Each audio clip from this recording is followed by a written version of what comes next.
வாங்க சமையலை தெரிஞ்சுக்கலாம். இன்றைக்கி இட்லிக்கு சூப்பரான சைட் டிஷ் பார்க்க போகிறோம்.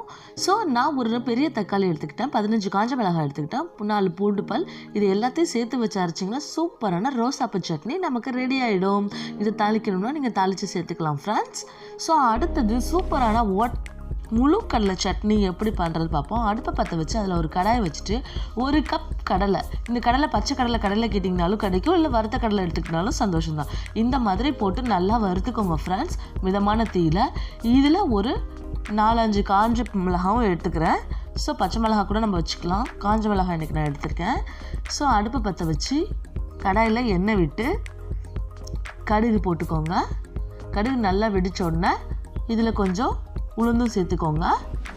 கருவேப்பிலை நல்லா பொரிஞ்சதுக்கப்புறம் தாளிப்பு ரெடி பண்ணி வச்சுக்குவோம். ஸோ இதில் நான் 1 கப் தேங்காய் போட்டிருக்கேன். ஸோ அரைச்சிக்கோங்க, மிக்ஸி ஜாரில் போட்டு உடச்சிக்கோங்க. முதல்ல எல்லாத்தையும் நைஸாக உடச்சிட்டு அதுக்கப்புறம் இதுக்கு தேவையான தண்ணி விட்டு சால்ட் ஆட் பண்ணிக்கோங்க. தண்ணி விட்டு இதை நல்லா குறைன்னு பேஸ்ட்டாக அரைச்சி எடுத்து வச்சுக்கோங்க.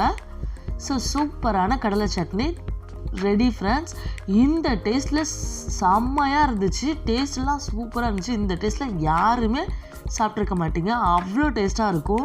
நீங்களும் செஞ்சு பார்த்துட்டு கமெண்ட் செக்ஷனில் சொல்லுங்கள் ஃப்ரெண்ட்ஸ். உங்கள் பொன்னான நேரத்தை என் கூட ஒதுக்குனதுக்கும் வீடியோவை ஸ்கிப் பண்ணாமல் பார்த்த நல்ல உள்ளவங்களுக்கும் ரொம்ப பெரிய நன்றி. ஸோ இந்த தாளிச்சதை அதில் கொண்டு சேர்த்துக்கோங்க. ஸோ பாருங்கள் கலரிங் எவ்வளோ சூப்பராக இருந்திருக்கு, டேஸ்ட்டும் செம்மையாக இருந்துச்சு. ரோசாப்பா சட்னி நீங்களும் ட்ரை பண்ணுங்கள். ஸோ இந்த மாதிரி தான் ஃப்ரெண்ட்ஸ் எங்கள் வீட்டில் செய்வோம் நாங்கள் இப்போயும்.